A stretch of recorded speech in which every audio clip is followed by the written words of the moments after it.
How do? This custom bass I made has come back to me. There's something wrong with it.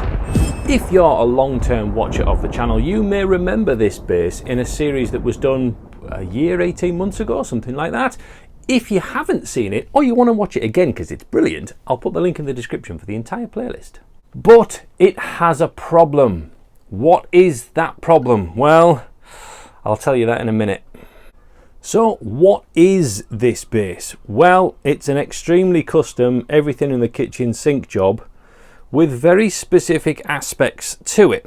We have 1, 2, 3, 4, 5 bass strings. We have a multi-scale fretting system. It is a headless bass. It has an oak and maple neck through with burnt basswood wings that are hollowed out for weight relief, and a full Fishman setup, and a beautiful little Celtic knot carving underneath some resin. So what's the problem then? These individual bridge pieces.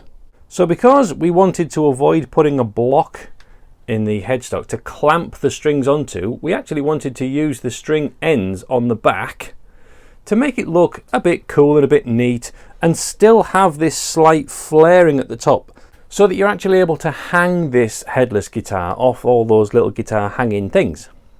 Now that meant that the strings actually needed clamping at this end, and there wasn't a lot of option for that to happen. So we found these pieces on eBay, and they were advertised as 5-string bass bridge individual sections, yada yada yada. But when we first put them on, you could just about say tighten them up enough so that you could tune it, but there was always the worry that the threads might strip because it's fairly cheap stuff. But we were really stuck with options, so we went with it as a try it, suck it and see. And as we feared, the sections in here, this little tiny grub screw here is what actually clamps the string down. Now that's stripped through completely, so that will no longer hold that string in place. In fact, that string is not connected at all. So we have some replacements, and unfortunately the big ugly block, which is going to have to sit on the headstock like that. So first things first is just remove these strings, these brand new strings, and try and save them. Because let's face it, bass strings are ridiculously expensive, aren't they? You forget just how fat a B string is on a bass guitar. Man alive, that's chunky. You could hang a car off that. Right, let's put those somewhere safe so they don't just get full of dust. So before removing these, I am going to measure accurately the intonation of each string. See, not just a pretty face.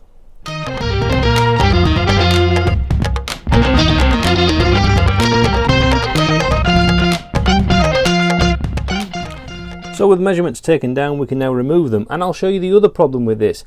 Notice here, I actually built this section here. This wasn't originally part of the plan.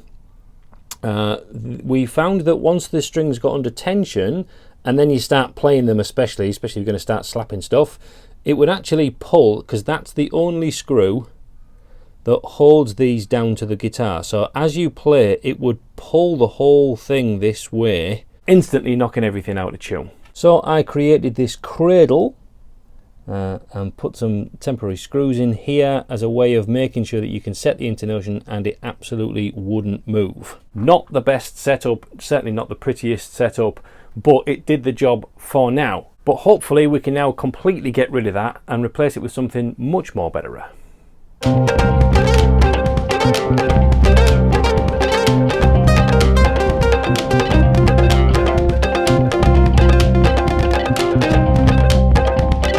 While I'm here, let's point out the grounding wire.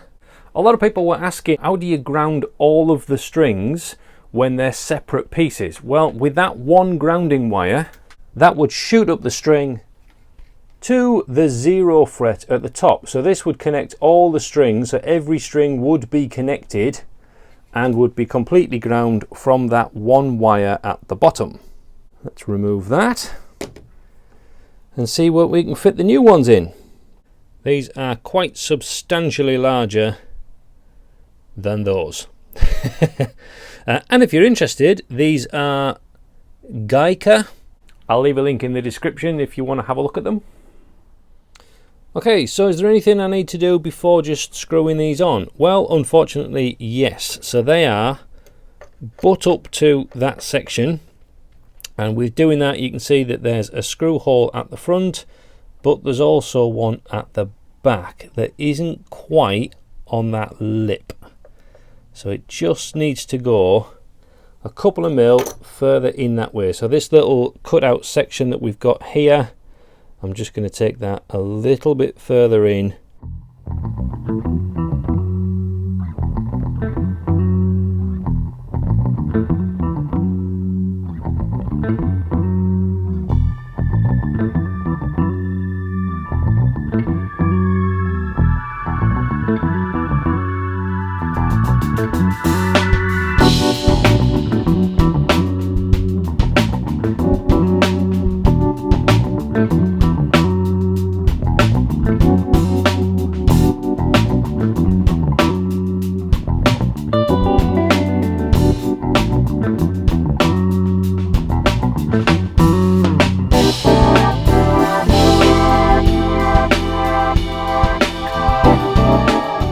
You don't want to leave holes in things, do you? So we'll just fill the blah, blah, blah, blah, blah.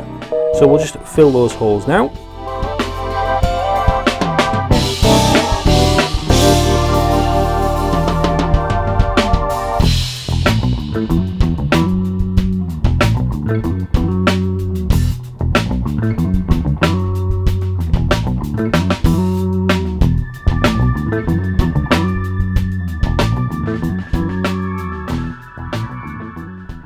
So while we're in removing mode, let's look at the headless headstock.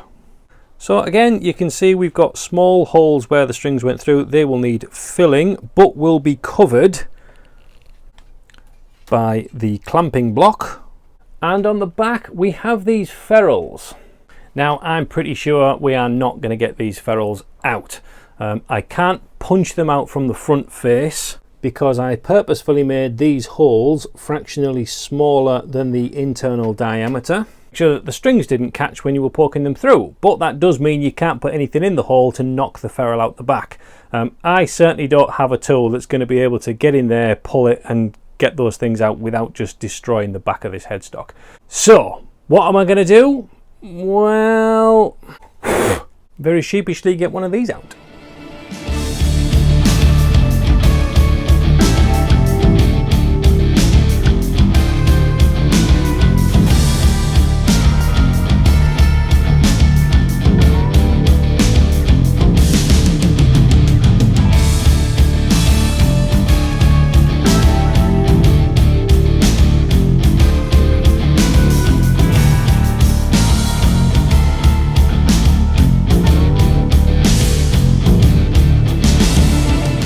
Now, obviously, while holding on very carefully, I have stacked it so that it runs flat. So when that grinds down, it is going to be nice and flat. There's no wonkiness to it. What could possibly go wrong? Feel free to write a list in the comments. Go on, write a list now. What could possibly go wrong? So many things. So many things.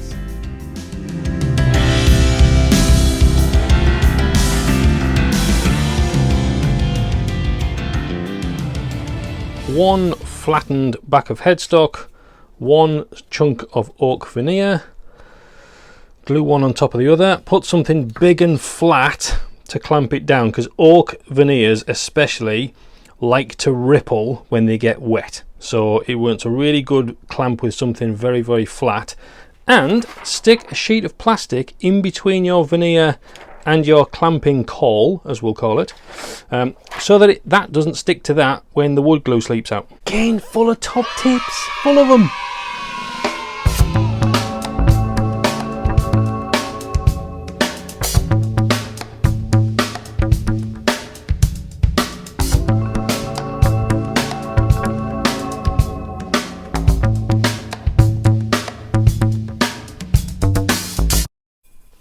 Now, Now while you're waiting for your glue to dry, you want to enjoy a nice long hot cup of joe.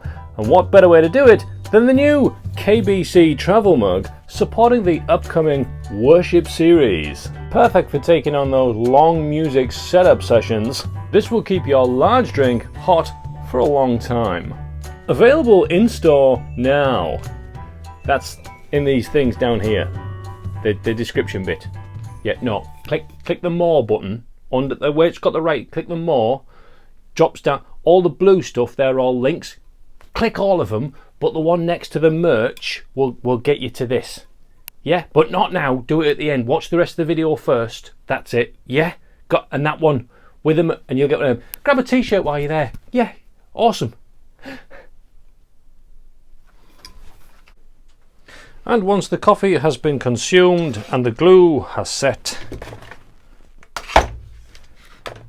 we can remove the clampage and we have a nice flat piece stuck onto the back. So now to trim the edges, and easiest way is just use a little knife.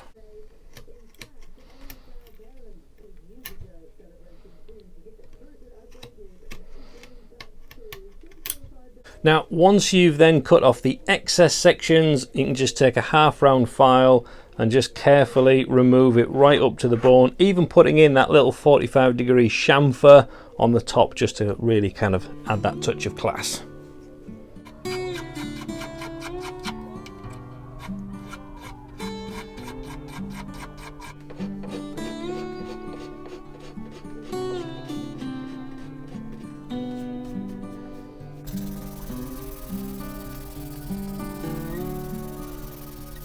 So with all the old stuff removed, we can then just add another coat or two of Danish oil on top of what we've worked on, and then we can just fit the new stuff and hope that it all works from there.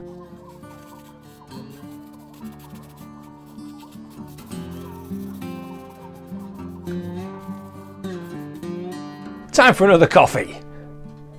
Now, obviously, life isn't that simple, is it?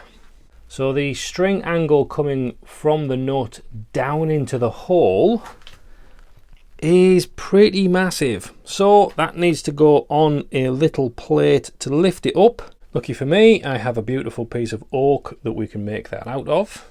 So let's just measure, cut, mark, glue on, oil that, then fit the block.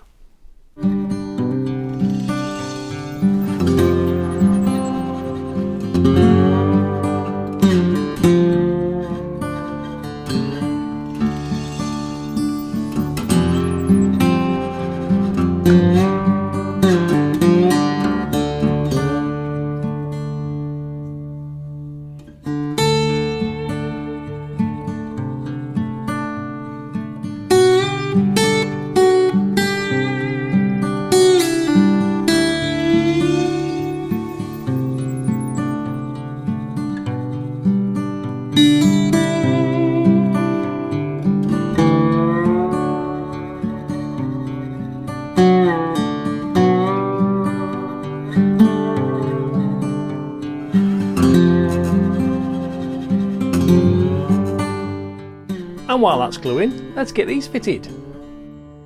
Explain why I get crosshead screws and an Allen key in the same pack.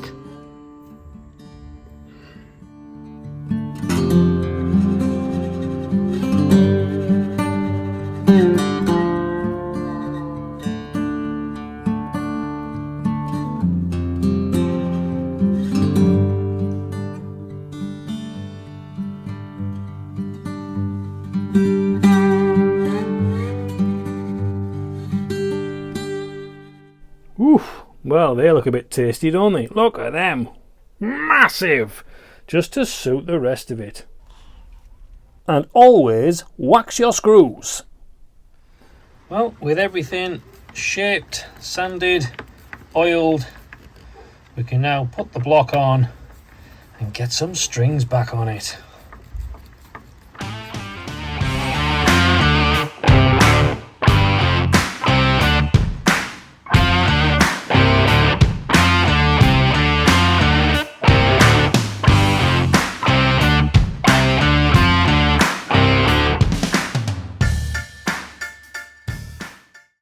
That B string's massive. You want to be careful that the building you've got has really good foundations, cause it's huge. Well, there we go.